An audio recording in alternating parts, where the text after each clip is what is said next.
Estas son 9 razones de por qué Yu-Gi-Oh fue tan importante para la cultura popular. Quédate hasta el final para un dato que no sabías. Número 1. El origen de Yu-Gi-Oh como manga. Yu-Gi-Oh comenzó como un manga creado por Kazuki Takahashi en 1996, publicado en la revista Shonen Jump, donde más. Su historia seguía a Yugi Motou, un joven que se encuentra con un antiguo rompecabezas egipcio que desata la fuerza de un espíritu milenario. La popularidad del manga fue el trampolín para el desarrollo de la franquicia y la creación del juego de cartas. Número 2. El éxito del anime y su llegada internacional.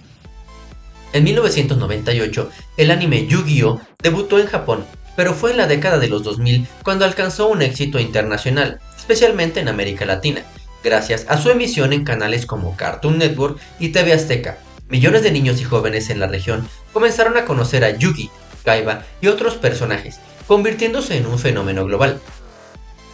Número 3. La popularización del juego de cartas. El verdadero corazón de Yu-Gi-Oh radica en el juego de cartas que fue adaptado a la serie. El juego no solo se convirtió en una experiencia para los fans, sino también una actividad competitiva, con torneos a nivel mundial que involucraban a miles de jugadores. Este juego de cartas promovió la estrategia, la toma de decisiones rápidas y el coleccionismo entre sus seguidores.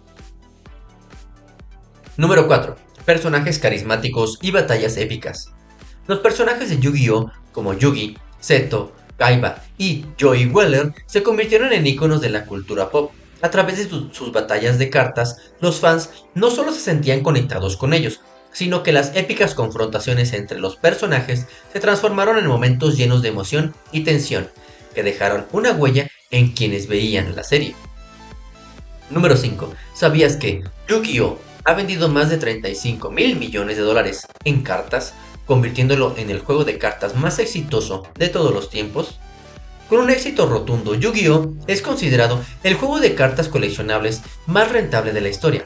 Este fenómeno económico no solo ha mantenido una base de fans sólida, sino también ha logrado superar a otras franquicias como Magic the Gathering en términos de ventas. Número 6.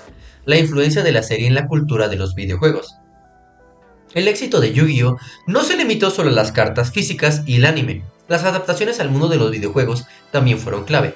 Con títulos como Yu-Gi-Oh! Duel Monsters y sus múltiples versiones, los videojuegos basados en la franquicia mantuvieron vivos los intereses de los fans, permitiéndoles disfrutar de batallas virtuales mientras ampliaban su colección de cartas. Número 7. El fenómeno del coleccionismo. Coleccionar las cartas de Yu-Gi-Oh se convirtió en un pasatiempo para millones de personas, y las cartas raras como el dragón blanco de ojos azules o el mago oscuro se volvieron muy codiciadas. Esto dio pie a una cultura de intercambio y comercio entre los fans, así como una relación emocional con el contenido que ya no solo era un juego, sino también un objetivo de valor para muchos. Número 8. La adaptación de la historia en diferentes generaciones. Con el paso de los años, Yu-Gi-Oh evolucionó y se expandió a nuevas series y spin-offs como Yu-Gi-Oh GX, Yu-Gi-Oh 5D y Yu-Gi-Oh Arc V. Cada nueva serie presentaba un enfoque diferente, con nuevas cartas, nuevos personajes y nuevas mecánicas de juego, lo que mantenía fresca la franquicia y atrajo a nuevas generaciones de fans. Número 9. Dato curioso: la inspiración de Yu-Gi-Oh en la antigua cultura egipcia.